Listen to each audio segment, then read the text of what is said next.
Le catch, notre passion. WWF, WCW, TOW, TNA, Impact Wrestling. Ici Marc Blondin, bienvenue dans l'univers du sim. Depuis 1986, je vous divertis et je continue à le faire. Ici Jean-François Kelly, la légende vivante, animateur du sim. Ici l'incroyable Handsome GF, animateur du sim. Nous sommes sim. Soyez-y, mesdames, messieurs, le podcast des fans du sport spectacle. Les rassemblements et les parties sont de retour. Le monde de Monsieur Fun est prêt à vous servir pour une 38e année. MonsieurFun.com, le site web 450-979-6386, 1-800-66 le Fun. Le monde de Monsieur Fun, animation, musique, thématique et même le boombox. Le monde de Monsieur Fun. Salut tout le monde, bienvenue au podcast Soyez-y, mesdames, messieurs. Handsome GF de Wow! Handsome GF, mon employé bénévole à la NCW. Hey, tu pars mal, Blondin. Je m'en allais te mettre over comme 1 million. Puis là, tu T'es obligé ramènes de me ça. mettre over. Si tu veux arrêter d'être bénévole partout, mets-moi over. Vas-y, Justement, go. je veux parler de salaire après l'émission. Pas de trouble. Mr. Fun International, top of the world, the original, vintage depuis 1958. Self-proclaimed legend. Give me a hell yeah! What? What? C'est beau, mon beau reel. La Beau Reels, une bière de Swift. J'ai de la misère à le dire, ça, self-proclaimed legend. Ah, tu le dis bien. Ouais, je sais, mais il me semble que ça fit moins. Tu trouves? Ouais. C'est sûr que pour quelqu'un qui est jobber, c'est dur là, d'accepter que quelqu'un soit une légende. Ça, c'est chier, c'est plus que chier. T'es bien langue sale, Blondin. Hey, je suis en forme! Je sais que t'es Tabarouette. pressé, fait que c'est le fun. Je suis pas pressé pantoute. Hey, deuxième partie de notre épisode sur les costumes. Mais avant, Oui. j'aimerais... l'école se termine dans les 2 prochains jours. Oui. Là, se termine jeudi. D'ailleurs, toute l'équipe de Monsieur Fun est à côté dans le jus. Bonnes vacances. On a quand même un nombre qui est limité, mais de jeunes qui écoutent le podcast. On veut leur souhaiter des bonnes vacances. Puis les parents qui vont également profiter de l'été avec les jeunes voyager. Amusez-vous et surtout réservez dimanche, le 18 septembre. Les vacances, c'est terminé. On s'en va à Simmania 1, à l'entêté microbrasserie de Mirabel. 35 lutteurs, gérants et animateurs. Les commentaires live dans la salle. Le point de vente.com. Et vous allez sur Simmania ou Simmania Légende. Il reste quelques places pour rencontrer Bill Eddy, Demolition Axe. J'ai réservé ma place pour le rencontrer, Bill Eddy. Ouais, mais tu checkeras parce que je pense que je t'ai enlevé. Mais je vais arriver avec une chaise. C'est bon, ça. Toi, t'as tout le temps des crottes sur le cœur. T'en veux à tout le monde. T'en veux à un de nos invités, Claude Meloun, parce qu'il t'a fait un pantalon lettre. Non, le plus beau costume de sa carrière. Tu pourras lui demander. Arrête. C'est sûr que je vais lui demander. Puis tu lui parleras de la garantie à vie que j'ai sur mes pantalons. No. OK. Mais il te reste quoi? 3 mois dans ta carrière? Ouais, ça achève. Fait que... c'est plate, hein, être sa pente descendante. Ouais, je sais. Au moins, tu travailles pour Beau Reel. Oui, exactement. T'aimes ça, la Beau Reel, toi, Blondin? J'adore la pub. La Beau Reels, ça, c'est sa coche. J'adore la pub. Parfait. Cette semaine, on a parlé de Claude Meloun, mais le premier avec qui on va jaser, c'est Chacal. Oui. Qui, lui, est un des lutteurs qui sera sur Simmania 1 aussi. Chacal, écoute, Ça fait plusieurs années qu'il est impliqué dans le monde de la lutte. C'est lui qui a fait le logo de Sim. Oui. Et c'est un graphiste, un BDiste, un artiste. Il fait tous nos montages pour Impact Wrestling également. Exact. Dans l'intro, on parle un peu de tout ce qu'il fait. Et c'est le fun d'avoir la vision artistique des costumes. Oui. La semaine passée, on est allé dans les top 5 des meilleurs, des pires. Mais là, on a une vision vraiment artistique cette semaine avec Chacal et Claude Meloun, deux gars qui sont dans la lutte depuis des éternités. Et eux, contrairement à toi, ils ont encore beaucoup d'années devant eux. Ah, mais félicitations, les boys. Ah, Très content, très content. Après la pause, on débute avec la première entrevue qui est celle de... Chacal. Sim.shop, c'est la boutique en ligne officielle de votre podcast Soyez-y, mesdames, messieurs. Portez fièrement les vêtements officiels du Sim. Voyez les nouveaux T-shirts de nos deux animateurs, soit l'incroyable Handsome GF et celui de la légende vivante Jean-François Kelly. Verre à bière, à vin, à whisky, verre thermos, lanière, tapis de souris, écusson autocollant et commande ta série de 6 cartes à collectionner sur ma carrière. WWF, WCW, TNA, TOW et la carte de Impact. La série vient avec une enveloppe protectrice et peuvent être évidemment autographiées sur demande. Une gamme de produits pour t'afficher comme fan du podcast Soyez-y, mesdames, messieurs, au sim.shop. Notre invité sur le podcast Soyez-y, mesdames, messieurs, je suis vraiment, vraiment content qu'il soit là. C'est David Saint-Martin, mieux connu sous le nom de Chacal, un gars qui lutte depuis quelques années. Salut David, oui. Bienvenue sur le podcast, ça va bien? Oui, salut Marc, ça va bien, Hey, oui. Ça fait longtemps que je veux t'avoir comme invité, puis finalement, on a la chance. David, c'est celui qui a créé, entre autres, le logo de Soyez-y, mesdames, messieurs, que j'adore, puis il est tellement, tellement beau. Et c'est également, c'est un graphiste, vous avez sûrement compris ça, et c'est lui qui fait également tous les montages, entre autres, de la Impact que j'anime avec Handsome. C'est lui qui est en train de faire un dessin spécial pour notre invité qu'on va avoir à Simmania 1, qui est Axe de Demolition et Superstar, Bill Eadie. Et c'est un gars... fait combien d'années que tu luttes, David? Ça fait 25 ans. Depuis au moins 25 ans, man. Ça va faire 25 ans au mois de juillet. Aïe, aïe, aïe, aïe. Et Ouais. je sais qu'on s'est parlé récemment que tu commençais des fois à trouver ça dur physiquement. Oui, bien, ça, c'est une autre affaire. C'est plus le hockey. Moi, je suis gardien de but au hockey. Oui, c'est vrai. Puis c'est ça. Puis bon, je ne veux pas arrêter non plus. J'aime ça. Puis c'est sûr qu'un gardien de but au hockey, les genoux, les hanches, ça fait quand même 40 ans que je joue au hockey. Hein. Aïe, aïe. Fait que fait que là, tu sais, puis j'essaie de pas jouer avec du monde. Comment je pourrais dire ça? Je veux pas changer de niveau de jeu pour pouvoir jouer plus souvent. Fait que je joue encore contre des gars qui ont 22, 23 ans. Fait que, Aïe, aïe. ben, c'est rough ses genoux et ses hanches parce que là, ça va vite puis il y a du déplacement.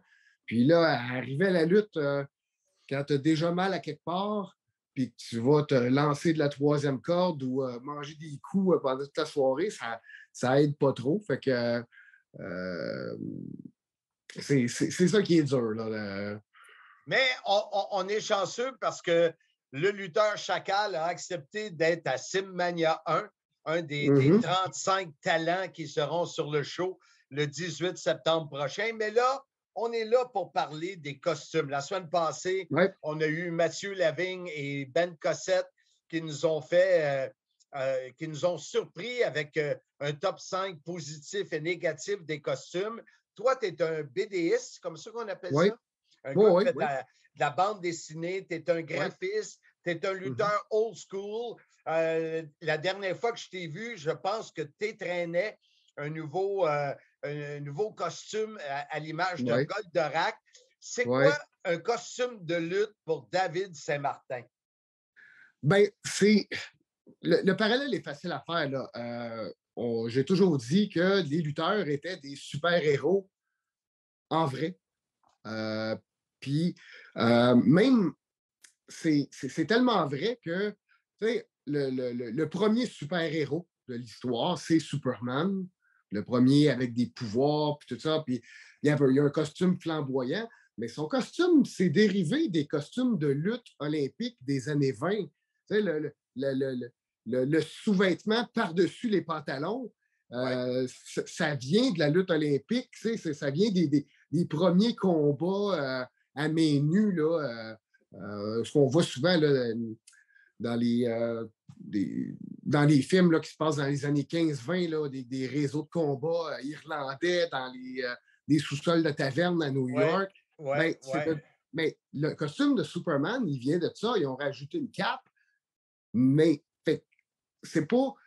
Dans le fond, c'est pas tout à fait vrai de dire que les lutteurs sont des super-héros. En vrai, les super-héros, le look vient des lutteurs en réalité. Fait que en tout cas, moi, je trouve ça fascinant de voir ça. Ça me donne encore plus raison de penser comme ça. Puis je me dis, quand on pense aux super-héros, la première affaire qu'on pense, c'est leur costume. Superman n'est pas Superman s'il y a un T-shirt et des jeans. C'est drôle. Je m'en allais là. Comment que David Saint-Martin réagit quand il arrive, un exemple, dans ma compagnie à la NCW, puis il voit un gars qui arrive en T-shirt trop grand puis en jeans. Là. Comment pour toi, là? Bien, il y a plusieurs façons de réagir à ça. De un, si ça a le rapport avec ton personnage puis que ça a un impact, je vais donner un exemple, peut-être ceux qui vont se souvenir, Raven à la ECW dans le temps. On en a parlé la semaine passée, bon, c'est vrai que lui, il vendait bien le style un peu grunge, un petit peu. Là. Puis c'était parce que c'était exactement. Il est arrivé avec ce personnage-là exactement dans l'apogée du grunge. Ouais. Alors qu'à la lutte, tout le monde était encore habillé comme des rockers de glam metal des années 80. Là. Fait que là, il y avait une raison. C'était voulu, c'était pensé. Puis Raven, dans la vraie vie, est un gars extrêmement intelligent. J'ai comme parlé un petit peu avec une fois ou deux, là, mais de la façon que je le vois lutter, puis les promos qu'il fait, puis la psychologie qu'il y a dans le ring, ce gars-là, c'est sûr et certain que c'est pas un imbécile. Puis c'est certain que pour avoir développé son personnage de Raven, en citant Edgar Allan Poe, puis tout le temps en utilisant des petites citations de romans glauques ou des romans goth ou je ne sais pas trop quoi, tu vois que c'est quelqu'un qui avait de la culture aussi. Donc, son look, Raven, c'était pensé, c'était songé. Il avait réalisé l'impact que ça aurait dans l'époque qui était. Ça allait. Mais si tu arrives avec un look comme ça, juste parce que tu n'as rien d'autre à te mettre, puis tu n'as pas réussi à te trouver un costume, ouf! Ça en dit beaucoup sur le sérieux. Ouais. Comme à l'NCW, on en avait un qui luttait avec des jeans troués et tout. Mais son personnage, il faisait un espèce, il l'appelait le rat, comme s'il il vivait dans des égouts et des vidanges. Là, il rentrait avec une poubelle. Ben ça fit. Là. Je ne vois pas un gars comme ça arriver avec un costume à la Ric Flair puis une robe à paillettes. Là. Mais non. Nous autres, à la Théo, on a eu Box Bellemare qui était un peu exemple, ça. Parfait. Ben exact. Oui, ça, c'est un exemple parfait. Tu vois ça arriver, tu dis, ben là, justement, ça marchait parfaitement avec le personnage. Là. Puis selon toi, pourquoi que la robe de chambre, ça me fait tellement bizarre à chaque fois que je dis ça, une robe de chambre, pourquoi qu'on n'en voit pas plus dans le indie, un exemple? Moi, je vais te le dire.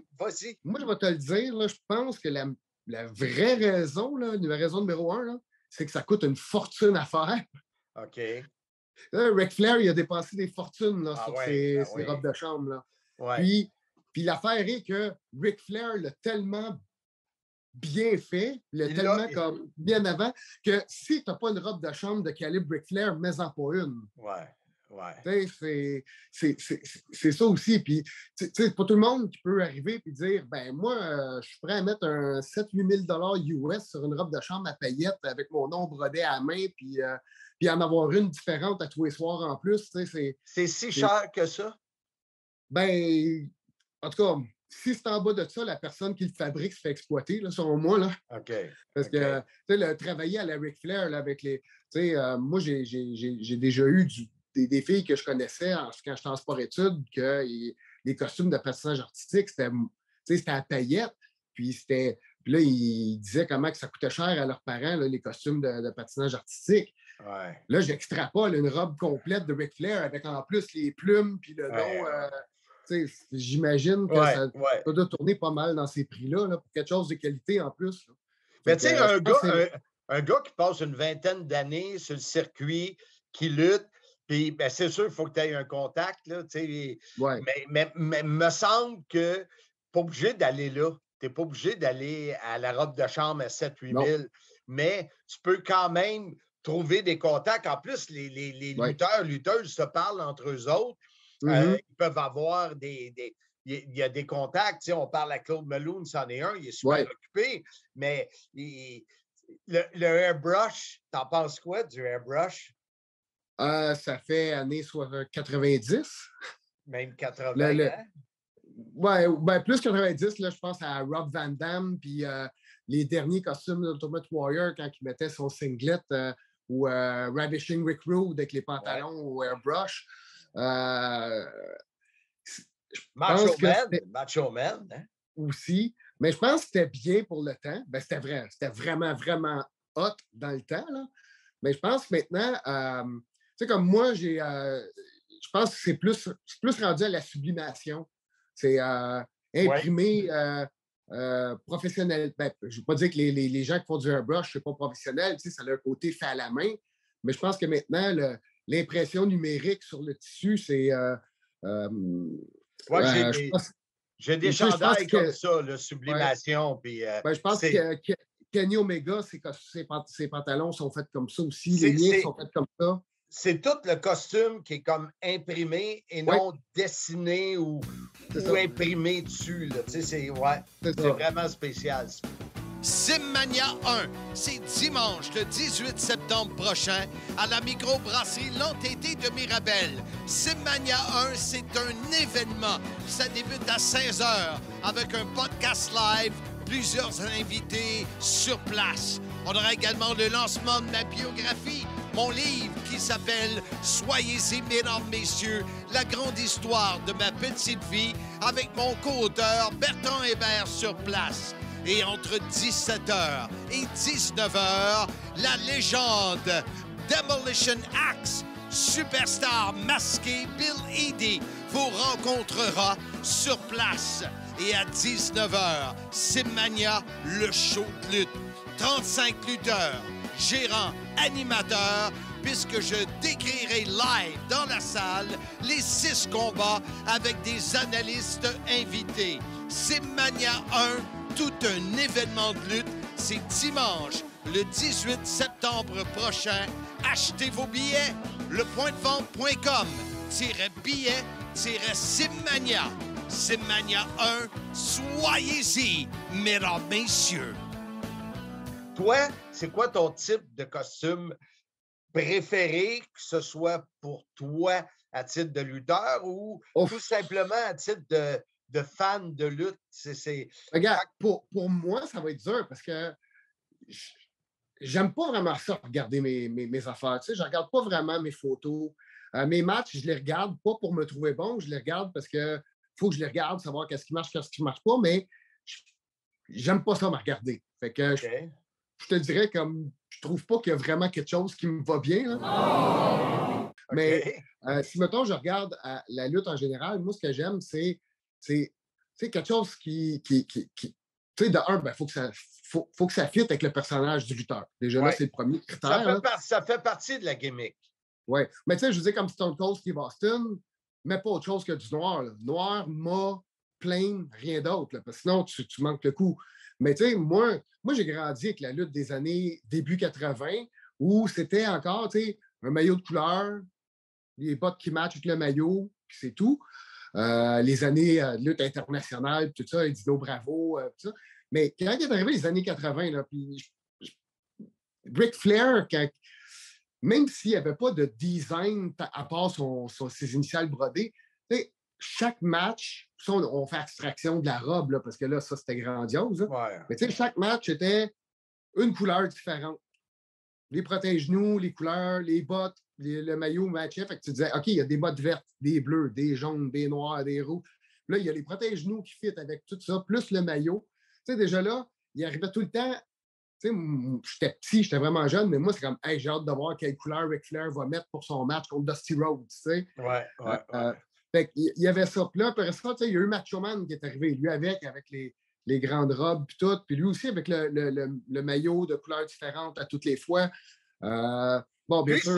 Lui, c'était comme dans le top exagéré. Le chapeau, les lunettes. Oui, c'est ça. Wow.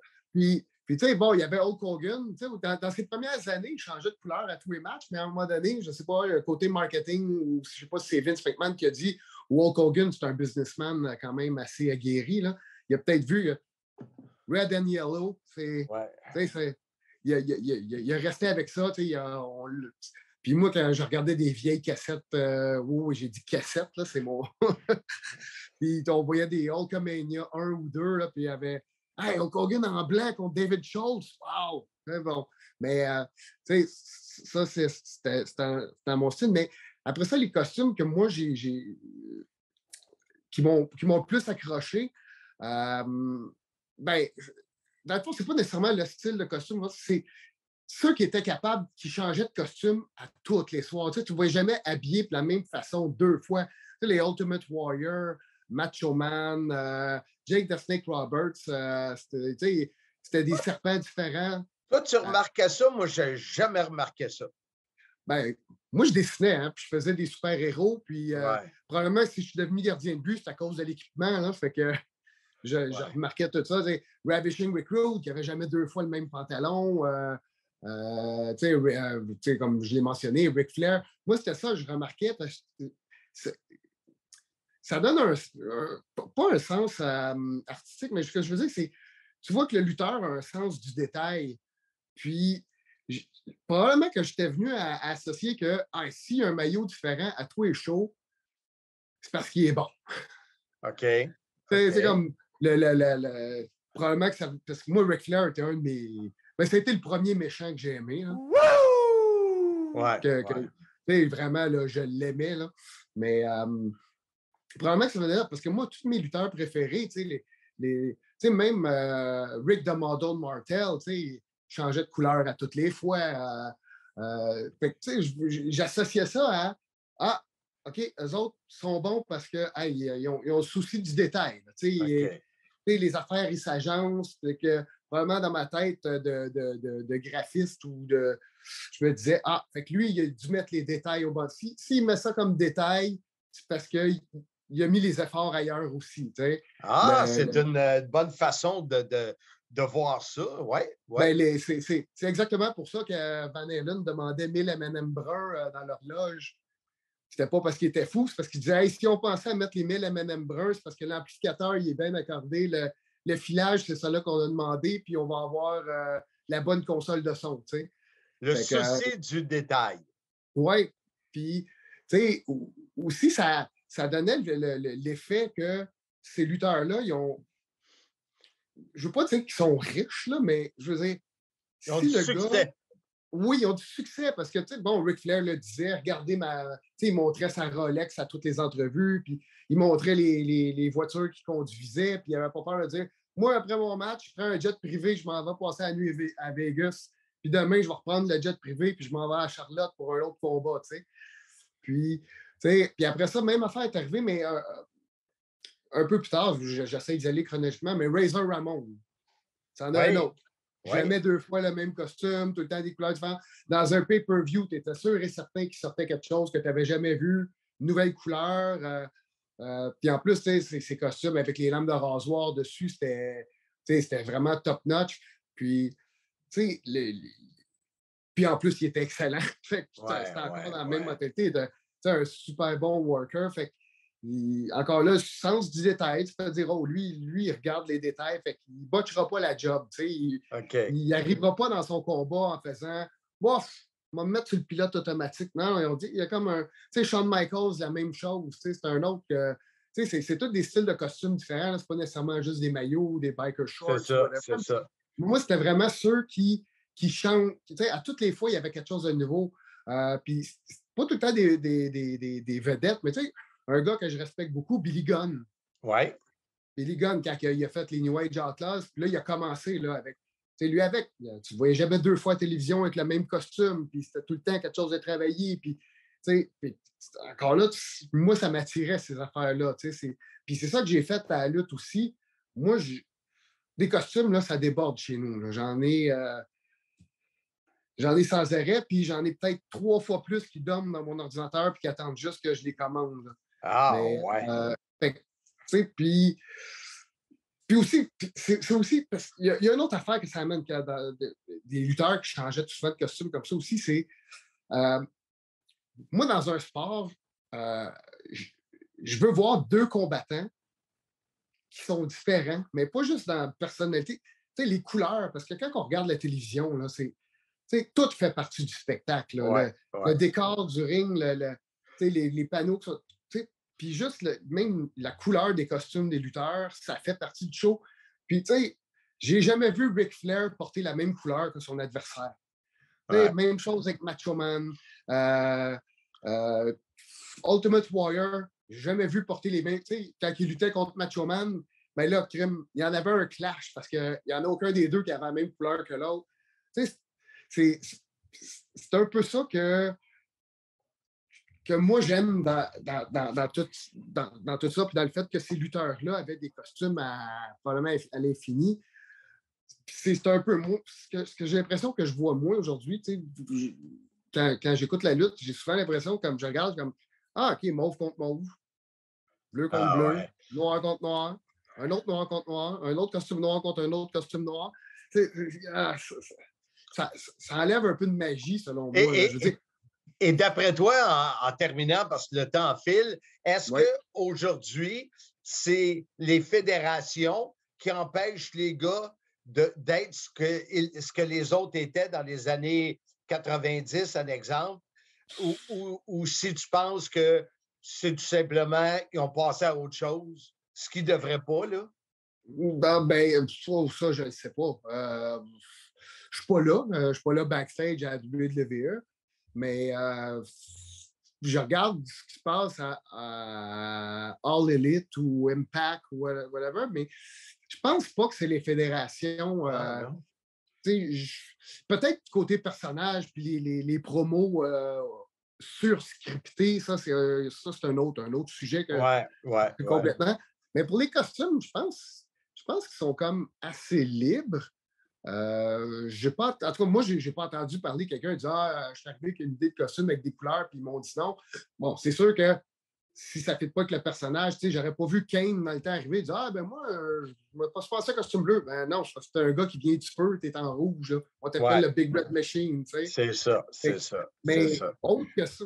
Non, mais tu sais, de l'autre côté, je ne sais pas qu'est-ce qu'ils ont comme conseiller côté look là-bas. Là. Je ne suis pas là backstage. Puis, tu sais, c'est pas parce que tu es un bon lutteur que tu es un créatif visuel non plus. Là, fait que je peux pas dire là-dessus qu'est-ce qui est quoi, mais ou c'est peut-être parce que c'est l'influence du UFC puis de la boxe où que le look est moins important parce que c'est en plus des... Bon, là, je sais que c'est un podcast, mais je fais des guillemets avec mes doigts. Là. Le UFC, c'est des vrais sports. C'est moins porté sur le look, le flamboyant, puis qu'avec le temps, la lutte professionnelle a essayé de se coller un peu plus peut-être sur les looks de UFC, que ça a perdu son importance. Ou c'est-tu la trop grande influence de Stone Cold Steve Austin qui a vraiment été vraiment... Là, je ne le dis pas péjorativement, mais une trop grande vedette, mais je veux dire, il a été comme une vedette. Puis tu sais, The Rock, la même chose. Fait que le monde se sont dit, finalement, les grosses robes, les costumes colorés, c'est pas important. Je ne sais pas. Mais ce qu'on a appris de toi, c'est que pour David Saint-Martin, connu sous le nom de Chacal aussi, c'est que les lutteurs qui ont pris le temps et le souci du détail, de s'assurer de ne pas avoir les mêmes couleurs de son adversaire, de changer régulièrement, toi, ça t'a marqué. C'est une vision que tu as qui amène une autre dimension au costume. Écoute, c'est vraiment intéressant. Puis, comme je te dis, le temps file tellement vite. J'apprécie énormément ta générosité de nous avoir compté ce côté-là, parce que jamais, moi, je ne l'avais jamais remarqué. Fait que tu m'apprends quelque chose là, que je ne savais pas. Probablement qu'inconsciemment, tu l'as remarqué. Peut-être. Inconsciemment, des fois, ça reste dans la tête, puis on se dit, ça, ce match-là ou ce lutteur-là, je l'aime plus que les autres. Je ne sais pas pourquoi il y a un petit quelque chose. Tu ne le remarques peut-être pas dans ton conscient. Mais l'affaire des deux couleurs dans le ring, les deux adversaires, je n'ai jamais pensé à ça de ma vie. Jamais. Tu as dit ça, j'ai fait comme, ben oui, c'est donc bien logique. Écoute, David, c'est sûr que je te réinvite pour d'autres sujets. Il fallait briser la glace. On l'a fait, on a brisé la glace et il y a tellement d'autres sujets vraiment le fun dans lesquels tu peux cadrer. C'est sûr, si tu me permets, je te lancerai d'autres invitations. Pas de problème. Et les fans qui écoutent le podcast vont sûrement être intrigués à savoir comment seras-tu habillé à Simmania 1. Oui, c'est bon. David, merci beaucoup et au plaisir de se croiser. Bye-bye. À la prochaine. La microbrasserie Noire et Blanche est heureuse de t'offrir une deuxième cuvée de la Bitter Bessieux, ma bière surette aux cerises. Pour cette deuxième saison, nous offrons cette bière estivale dans une série de 12 étiquettes différentes, idéale pour les collectionneurs et amateurs de bière. André le Géant, Ted DiBiase, Bam Bam Bigelow, Jake the Snake Roberts, Ric Flair, Hacksaw Jim Duggan, King Kong Bundy, le Barbier Brutus Beefcake, Roddy Piper, Ultimate Warrior, Macho Man et le Hulkster. Pour commander vos bières messieurs, surveillez le groupe Facebook Soyez-y bières messieurs ou contactez la microbrasserie Noire et Blanche, NEB pour Noire et Blanche, micro@commercial@gmail.com. Cheers! Bonne fête à Claude! Bonne fête à Claude! Claude Meloun, c'est ton anniversaire, jour de l'entrevue. Exactement, direct aujourd'hui. 43 ans, puis pas toutes mes dents. Ah, c'est sûr, il y en a une couple qui ont été arrachées, hein? Ouais. Claude, vraiment content que tu sois sur le podcast. Écoute, là, Handsome, il est parti au petit coin, fait que je vais le faire avec toi tout seul en attendant. Et puis, il me parlait de ces fameux pantalons garantis à vie, mais je garde ça pour tantôt. Claude, on a eu, sur les 2 épisodes qu'on fait sur les costumes, on a eu Ben Cossette et Mathieu Lavigne qui nous ont fait la semaine dernière leur top 5 des meilleurs et des pires. On a eu le côté artistique, la vision de David Saint-Martin, Chacal, qui est un BDiste, graphiste, tout ça. Et toi, tu es un autre que le côté artistique est très, très, très prononcé dans sa vie. Et, entre autres, en plus d'être gérant, d'ailleurs, tu seras à Simmania 1 le 18 septembre à titre de gérant de l'équipe de Québec. Mais en plus d'être impliqué dans la lutte, tu étais arbitre, tu as une entreprise de costumes de lutte. Yes, depuis 2009, avec ma femme Geneviève, on fait des costumes de lutte. Dans le fond, moi, je fais les designs, tout ça, le concept. Je fais tout ce qui est découpage, des logos, tout ça, l'impression. Puis ma femme s'occupe de tout ce qui est couture après. Fait que moi, je fais pas de couture. Je fais tout le reste sauf la couture. Puis de 2009 à 2022, est-ce que ça l'a évolué? La demande est-elle plus grande? Faites pas ça à plein temps, là. Oui, on fait ça à plein temps. Là, la demande, il y a assez de demandes pour être capable de subvenir à nos besoins familiaux. Moi et ma femme, c'est notre job principal. Si je fais du graphisme sur le côté, mais les costumes, là, depuis 2009, ça n'a jamais arrêté. Mon carnet de commandes est tout le temps plein. Il y a tout le temps des commandes qui rentrent du Québec, du Canada, des États-Unis, des fois de l'Europe, un peu ailleurs dans le monde. Là. Fait que non, ça n'arrête pas. Oh, ben là, tu m'apprends de quoi, là? Fait qu'on est loin de juste les lutteurs de la ville de Québec, là, puis du Saguenay, là. Oui, oui, non, c'est ça. Puis comme je dis, la majorité de mes clients ne sont pas du Québec. Puis, comment ça se fait, ça? Ben, je te dirais, je sais pas si c'est une question de location puis tout ça, là, mais ça reste que le taux de change est peut-être avantageux aussi pour les Américains. Le Canada anglais commande beaucoup aussi. Au Québec, en général, le monde, il y a quand même pas mal de costumes, mais c'est un bassin quand même assez petit. Fait que un coup que j'ai fait plusieurs personnes qui prennent des costumes de nous autres, là, mettons, j'ai Marco, Matt Angel, j'ai plein d'autres mondes, on en fait vraiment beaucoup, mais tu sais, un coup que ces gars-là, ils ont tous comme repassé, des fois, ça peut prendre un certain temps avec leurs commandes. Fait que c'est beaucoup plus en dehors du Québec. Parce que c'est sûr que, comme disait Ansem, des pantalons garantis à vie, c'est sûr que c'est pas la meilleure idée pour en revendre d'autres. Non. Exactement. Écoute, c'est JS parce que c'était un cas spécial. Là, j'ai dit ça pour lui faire plaisir parce qu'il chialait tout le temps. Là. Son zipper avait des puis là, c'est toute une histoire. En tout cas, c'est vraiment une princesse. Hein. Oui, nous sommes les princesses, les princesses, les princesses. Ben, c'est un jobber princesse. Oui, nous sommes les princesses, les princesses, les princesses. Oh, wow! C'est bien dit, ça. Dis-moi, mais comment que les Canadiens anglais, que les Européens, les Américains ont entendu parler de Claude Meloun et de l'entreprise? C'est du bouche à oreille?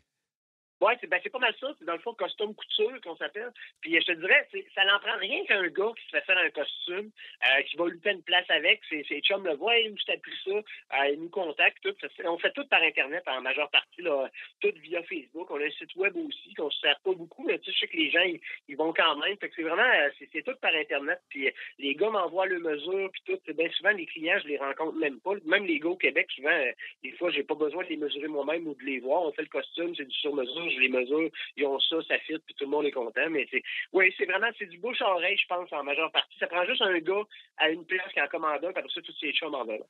Tu sais, tu disais que c'était votre job à plein temps aux deux. Avez-vous souffert des 2 ans de pandémie? Ben, je te dirais, honnêtement, non. Ça m'a surpris parce que les gens ont continué quand même de commander des costumes. On savait pas trop quand est-ce que ça allait recommencer. Fait que les gars, ils se sont dit, on va être prêts. Mec, ça recommence, on aura un costume. Tu sais, fait qu'on n'a pas arrêté. Ce qui était plus dur pendant la pandémie, c'est pas le nombre de commandes qu'on avait, c'était de fournir puis de travailler parce que dans le fond, il y a une partie qu'on était pogné avec l'école à la maison. Puis ça, c'est travailler à la maison, le chapeau à tous les parents là, qui travaillaient à la maison, qui avaient des enfants en même temps sur l'école. C'est quelque chose, ça se fait pas. Écoute. Ah, c'est pas évident. Parce que tu l'as dit, chapeau. Moi, mes enfants sont plus vieux, là, sont adultes, mais boy, ouais, c'était quelque chose, j'en suis convaincu. Entre 2009 et 2022, est-ce que la tendance du marché des costumes a changé? Parce qu'on parlait, entre autres, des années fin 80, 90, où le airbrush était à son maximum, pour ne pas dire qu'il y en avait trop. Est-ce que dans les années, 2009, ça fait 13 ans, est-ce que ça a évolué ou ça dépend du lutteur comme tel? Ben, ça dépend. Ça dépend aussi du style du lutteur parce que t'as des gars qui sont vraiment old school puis qui vont vouloir de quoi qui look old school. Fait que va être plus simple, il va être plus haut, des trucs comme ça. Mais ce que j'ai remarqué dans les dernières années, je te dirais peut-être dans les 4-5 dernières années, ce qui est devenu un peu qui est devenu un peu à mode dans la lutte, dans les costumes, c'est tout ce qui est de la cuirette, du jeans, des trucs déchirés, usés, des trucs maganés un peu, là, tu sais, qui a l'air un peu plus... tu sais, il y a beaucoup... Le cuir est apparu beaucoup aussi, là. Fait que ça, c'est peut-être plus tendance actuellement, mais en même temps, comme tu dis, ça dépend vraiment des gars. C'est sûr que d'un bout, tout le monde, on dirait que tout le monde sont habillés pareil, là. Tu sais, je sais pas si tu te rappelles, là, des années 2000, là, les gars, il y avait tous des pantalons baggy en pleather, là. Tu sais, l'espèce de cuirette noire qui a l'air d'un sac à poubelle, là. Ouais.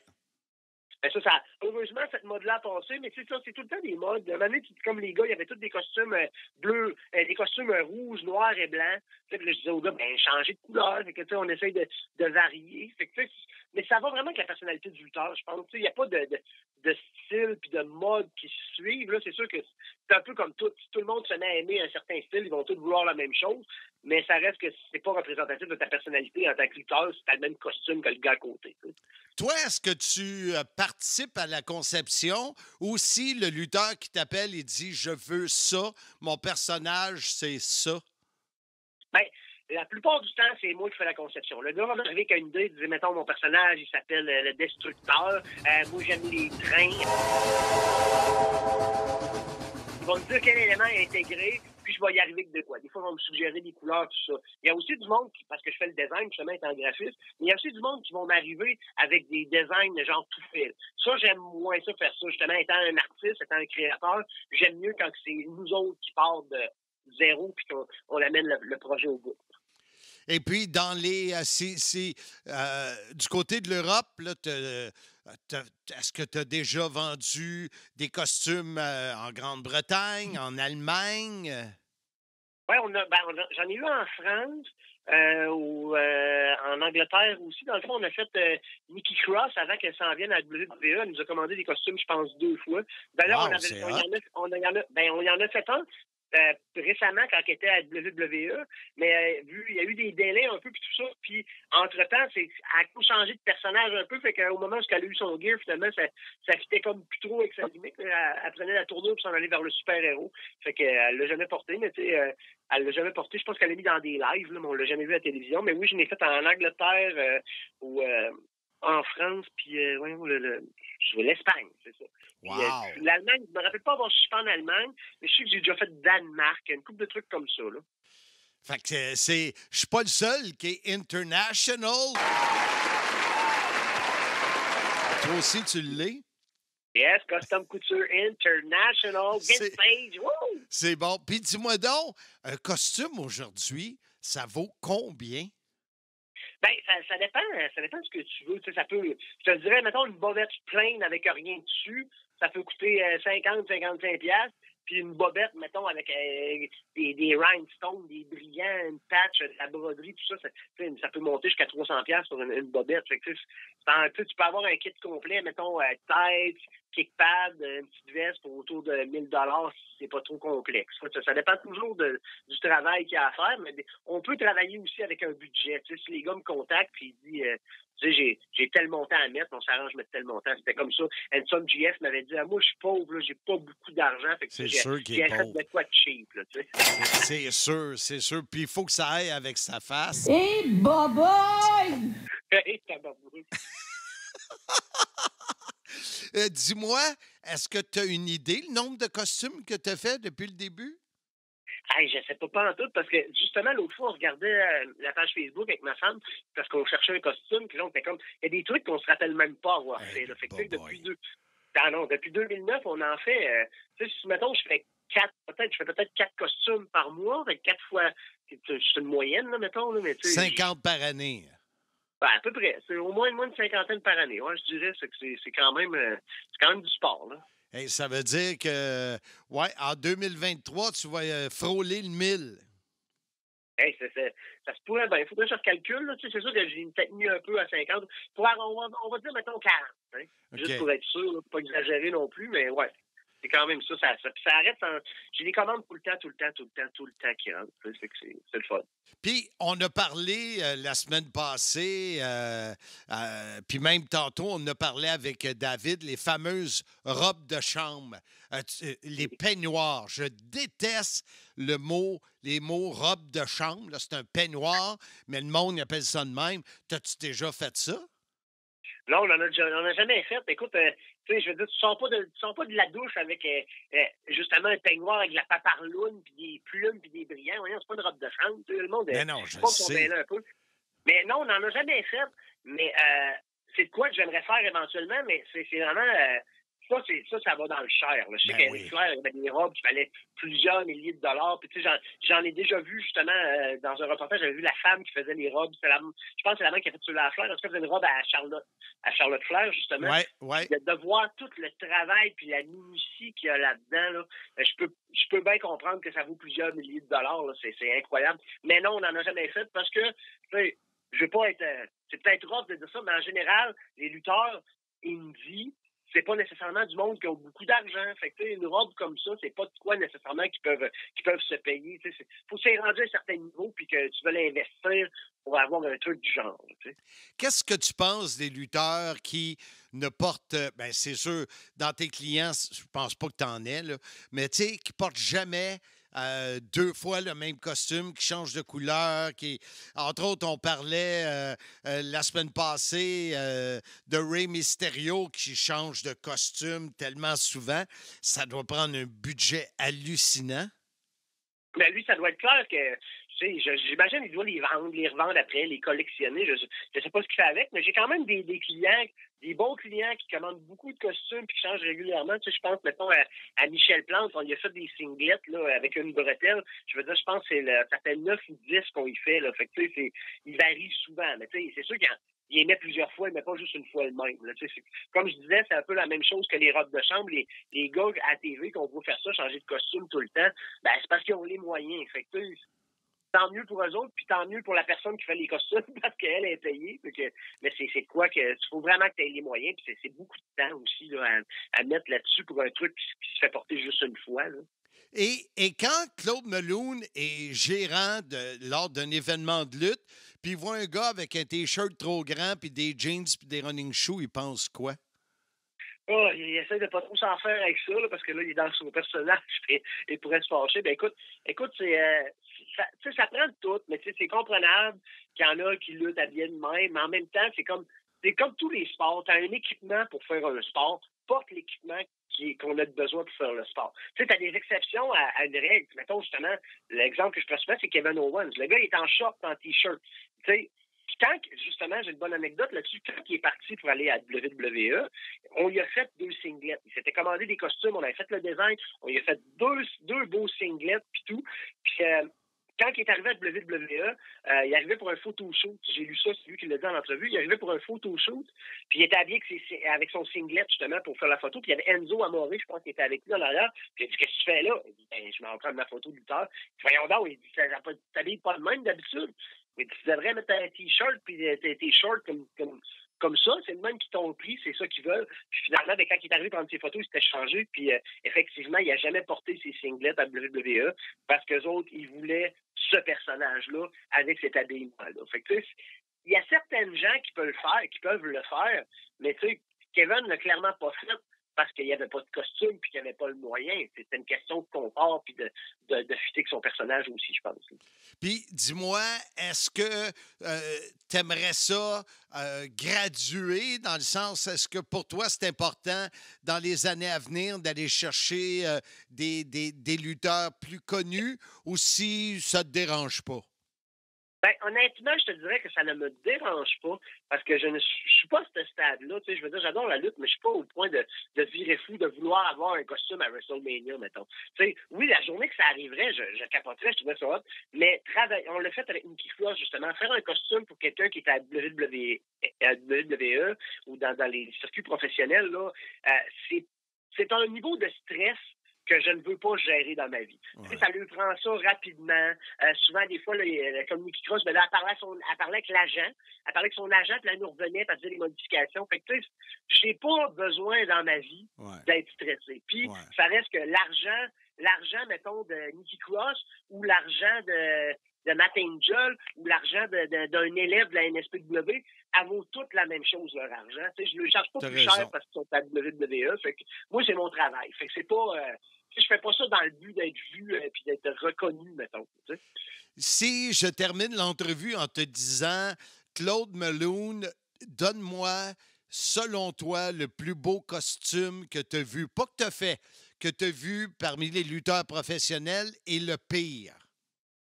Je pourrais pas te dire un plus beau exactement, mais je suis pas sûr.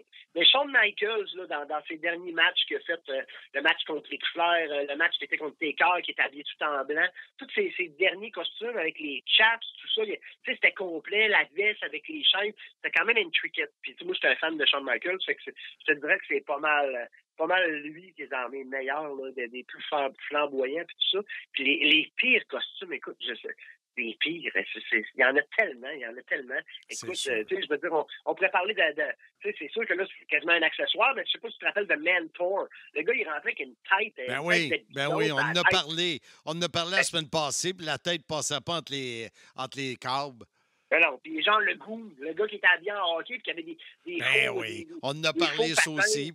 Il dropait, là, ouais, c'est ça. Parce que le costume, Claude, a rapport avec la gimmick aussi, tu sais. Oui, c'est ça exactement. Fait que je pense que les pires costumes, souvent, c'est peut-être les pires gimmicks aussi. Tu sais, quand c'est trop gimmicky, là, ça marche plus. Dans le temps, ça marchait peut-être à une certaine époque, là, mais en 2022, aujourd'hui, des trucs de même, là, ça marche plus.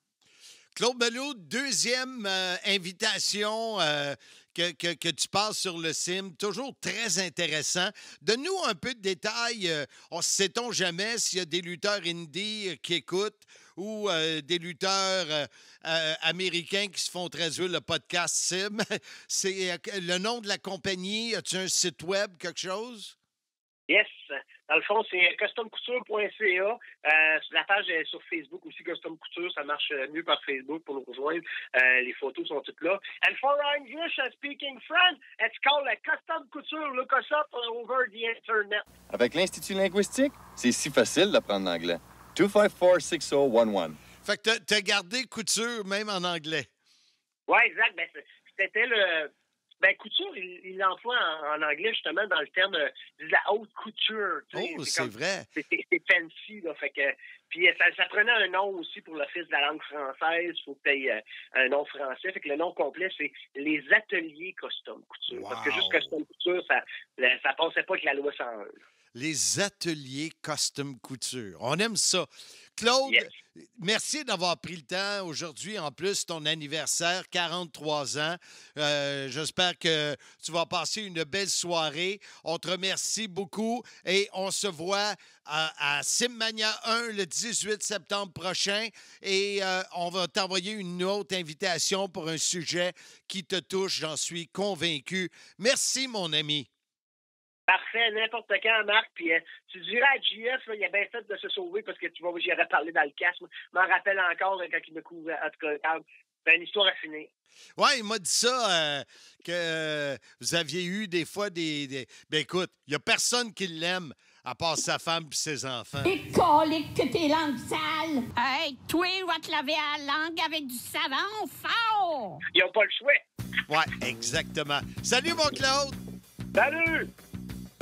C'est officiel. Le livre Soyez-y, mesdames, messieurs, la grande histoire de ma petite vie sera disponible à l'automne. Ici Marc Blondin. Avec l'aide de mon co-auteur Bertrand Hébert, je me livre à vous avec l'histoire captivante de ma vie. Ma famille, ma jeunesse, mes années à Valleyfield, ma carrière en communication, entre autres à C'est quoi FM, et évidemment des détails sur ma carrière dans le monde fascinant de la lutte professionnelle. Des histoires en détail et inédites.